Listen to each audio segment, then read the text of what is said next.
because you had to move slightly anyway, by the looks of things. We have to move the camera or something here. How do you want to intro us while you look at the notes? So we decided we'd come down here right underneath the flight path, just to make it really feel like we're out in nature. Do we want manual focus this? No. So we've come down here to our local reserve. One, it's a beautiful day, and two, to give you a rough sort of cost of our interrupted half lap of Australia. We flipped a house. We bought it in 2018 and then we sold it in 2021. And the plan was always to go to Europe, and we'd kind of budgeted about 30,000 of our profit from renovating that house to go towards a Europe trip. So when we couldn't do that, we decided to do a half lap of Australia, but then there was a lot of border closures and things, so it ended up becoming an interrupted half lap. We were able to go to Queensland, Northern Territory and South Australia. We did 16,000 kilometres. We threw a lot of frisbees. We had one punctured tyre. We'll give you a wee breakdown of the trip. How's that? I think you rescued it. Thanks.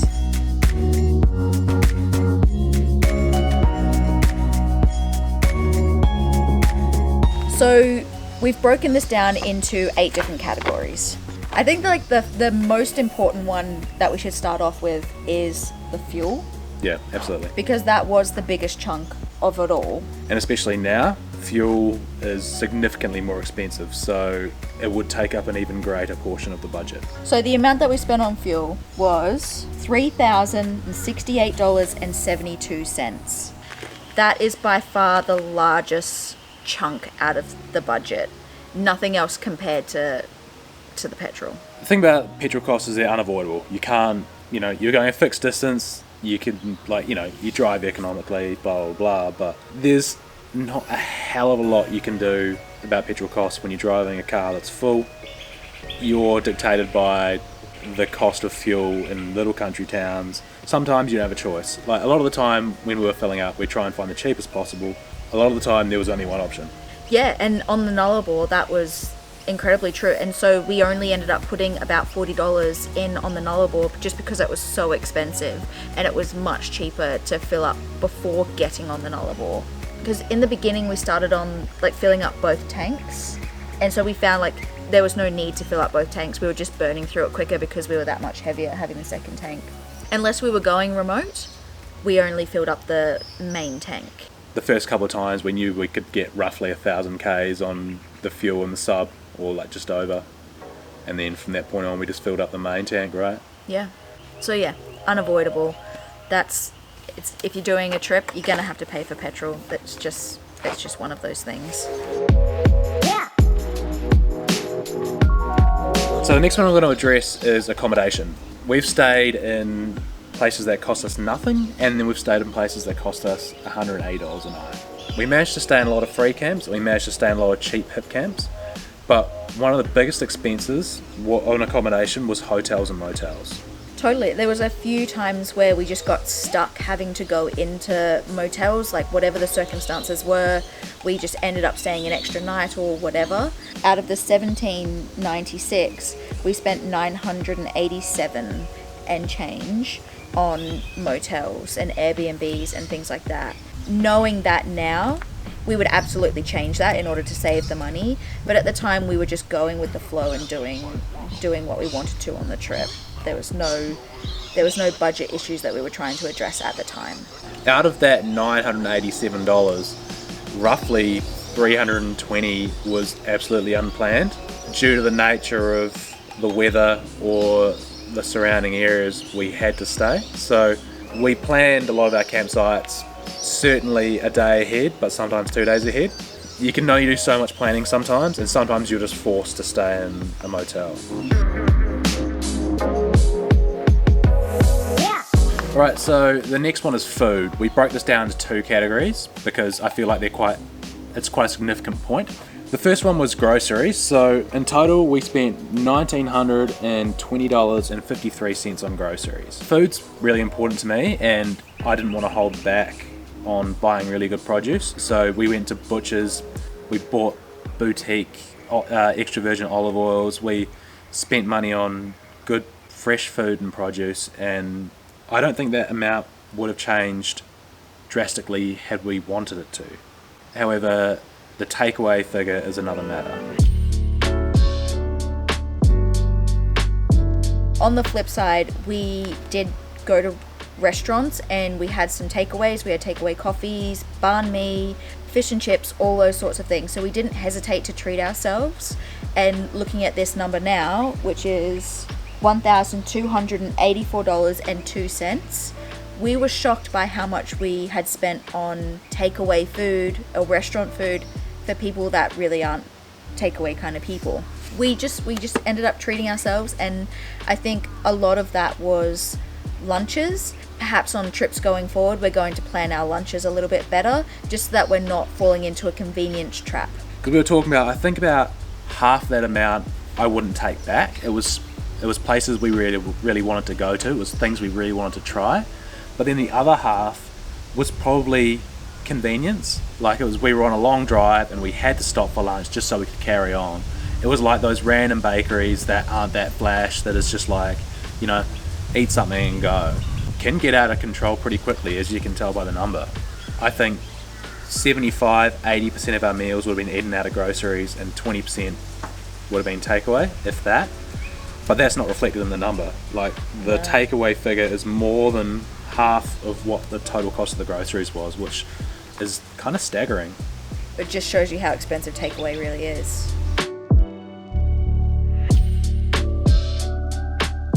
Okay, so the next one is dogs, or well, more specifically for us, Mehrts.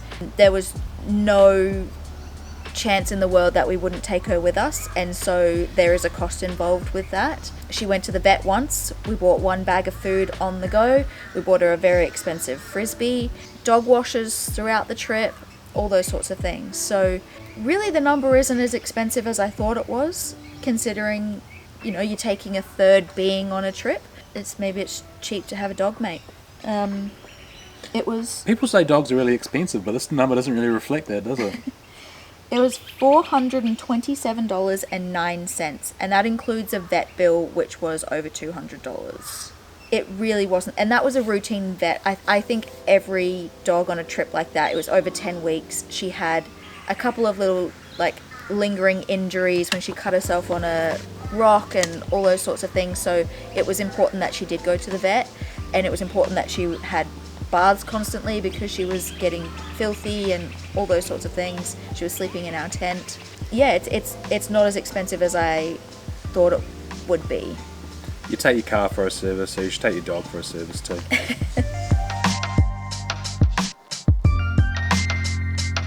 So this is a cost that's not applicable to everyone, alcohol.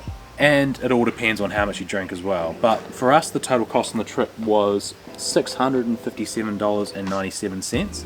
That was sort of allowed for us to have 1, maybe 2 drinks a night at most. If you drink much more than that, then get ready to for that figure to blow out a bit. That's entirely controllable.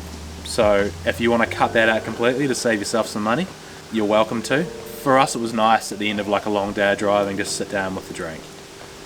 We didn't have a hell of a lot of space in our fridge to fit much more than a drink each in there anyway, I don't think.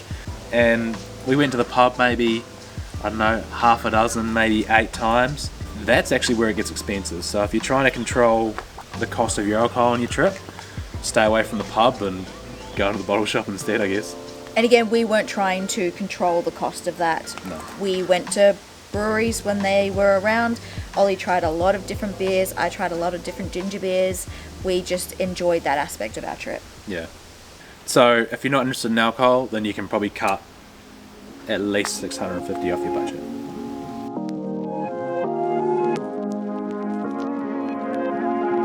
Just swallowed a sandfly. Alright, we're going to have to move because this light is just going insane.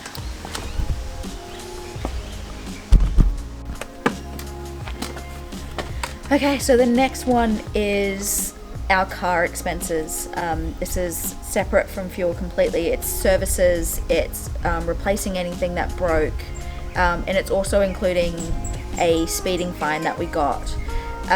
So all up, it was $1,421.17. And when you think about the service costing $591, you can see how it can start to add up pretty quickly. Especially when you've got to spend $400 on a replacement DC-DC charger, a speeding fine, which was a couple $100. You're going to have to spend money on your car when you're doing a trip in your car. It's just what it is. I think that we were probably pretty lucky that nothing major happened. Nothing happened to the engine. Like we were complete. I mean, we came home with a few more little scrapes and breaks than when we had left, but nothing disastrous happened to the car, which we were lucky. It's one of those expenses you can't really control. It's if something mechanically happens to your car, if you've done preventative maintenance, that's all you can really do. Speeding fines, avoidable, but unfortunate. After all those categories, I mean, we could keep breaking it down into laundry expenses, extra sleeping bags that we brought, but we just ended up lumping it all together in kind of a miscellaneous amount. So after all of that, our costs were, for random stuff, $1,249.15. And like I said, this includes a whole range of things. And it also includes little bits and pieces of like where we couldn't figure out where it belonged. Like there might be a couple of dog washers in there that belonged in the Mehrts column, but I added this up after the trip, so it's a little bit difficult to figure out exactly. All in all, the end result will be the same. There's small stuff that we're adding to our setup that we didn't have already, or stuff that you don't plan for because you don't know it's not there. Otherwise, you would have bought it prior to the trip. Like it's stuff that you realise is wrong partway through, like it wasn't until we were absolutely freezing at night we realised we needed an extra sleeping bag. Like our sleeping bags were supposedly rated for the temperatures we were going to be in, and also like we bought a wooden cutting board from Big W, which ended up warping, and so Ollie got his commercial like plastic one. So we bought 2 cutting boards on the trip. That it's just what happens when you're learning your setup. You're moving throughout this country. You've just got to adapt, and you've got to buy. You've just got to have the money to buy stuff. a lot of them are just they're just very small expenses that are not even worth breaking down.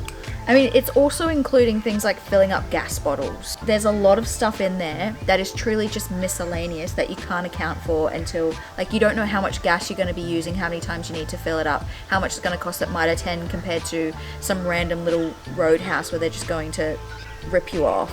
So there's so many things that you can't account for, and that's what this miscellaneous section is about. So this is what you've been waiting the entire video for, and it's the total amount. So what did we spend on the road? $11,825.53. In the lead up to the trip, we had read a lot about budgeting and what people's budgets were on the road, and I think we'd read $1,000 a week. I think we thought that was generous at the time, maybe. Ours worked out to $1,182.50 a week. But we didn't skimp. We didn't budget. We didn't stop ourselves from having anything that we wanted. We didn't budget this trip whatsoever because we were going to go to Europe and we were going to spend between 20 and 30,000. So whatever this cost underneath that was like we had already budgeted for it in that respect. Yep. I think on the next trip, when we're able to do another trip, we will kind of drill this down and make it more budget conscious. Also, that fuel figure is a huge part of that because of how many Ks we covered in such a short period of time. And like it's, if you were traveling half the number of Ks in 10 weeks, then you can half that fuel bill. I feel like in 10 weeks, driving 16,000 Ks, how far we got was decent. I mean, obviously, if you're going to double those Ks in the same amount of time, that's really a huge consideration on your budget. I think the takeaways from, after analysing this list, the two biggest takeaways for us were accommodation, so just really trying to avoid those motels and hotels, and probably minimising the convenience takeaways. If we could sort out that accommodation, sort out those takeaways, I reckon we could knock 12, maybe 1,500 off that amount. But we'll find out in the next one. Okay, we've got some birds descending on us, so we're going to have to wrap this up. We don't want to end up like Tippi Hedren. So if you've got any budget-friendly tips, please let us know, because we will be doing another trip. So chuck those in the comments. Let us know what we can save money on. Is $1,200 too much? Is it not enough? Are we bougie? Or are we stingy? We've been accused of both.